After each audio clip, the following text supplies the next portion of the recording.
Hello everybody, hope you're doing well. I'm back with another interesting grammar note. Today I want to talk more about adjective clauses. As you might know, we have two groups of adjective clauses, identifying or defining adjective clauses, about which I've already talked in my previous clip, and non-identifying or non-defining adjective clauses, about which I'm gonna talk in this episode. Now, question, what is a non-defining adjective clause? So say it's a clause that gives extra unnecessary information about the noun, the pronoun, or even the whole sentence before it. Example, Tehran, which is the capital of Iran, is a very crowded city. Question, is it necessary to say which is the capital of Iran? Everyone knows Tehran. And it's a fact that it is the capital of Iran. So I'm just giving extra information. So that's why I've got to set it off with a comma.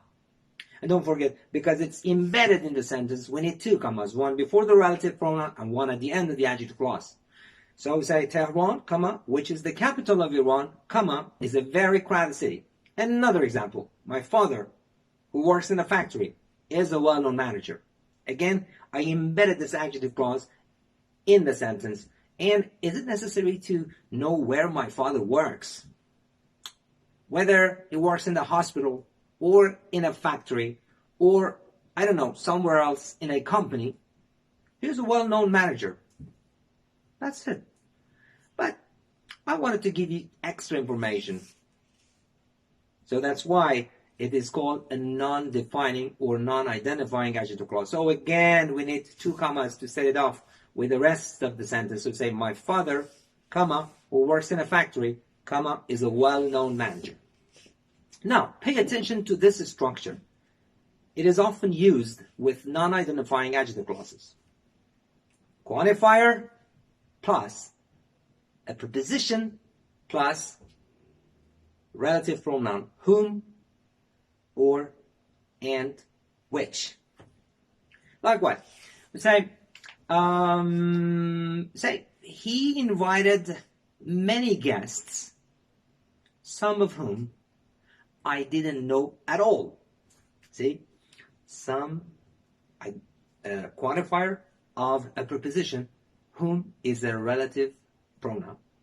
And don't forget, there is a comma before some. Another example, I bought a lot of books, some of which are very useful. Again, some of plus which.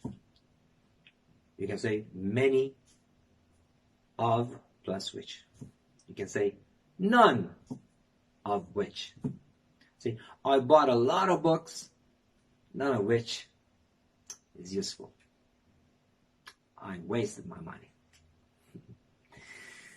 Well, this is about non-identifying adjective clauses, but there is one more point. As I told you, a non-defining adjective clause can sometimes modify the whole sentence before it. Example, John passed all of his exams successfully, which made his parents very proud of him. So, what made his parents very proud of him? His exams? Nope. That he passed all of his exams successfully made his parents very proud of him.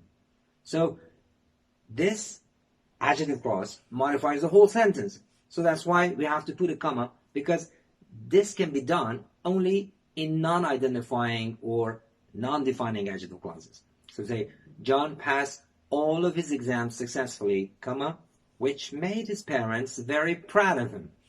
That's it. One point, which is not related to a non-defining adjective clause. Don't forget, in formal written English, or even in spoken English, formal, it's preferable to use the preposition before the relative pronoun which or whom when needed.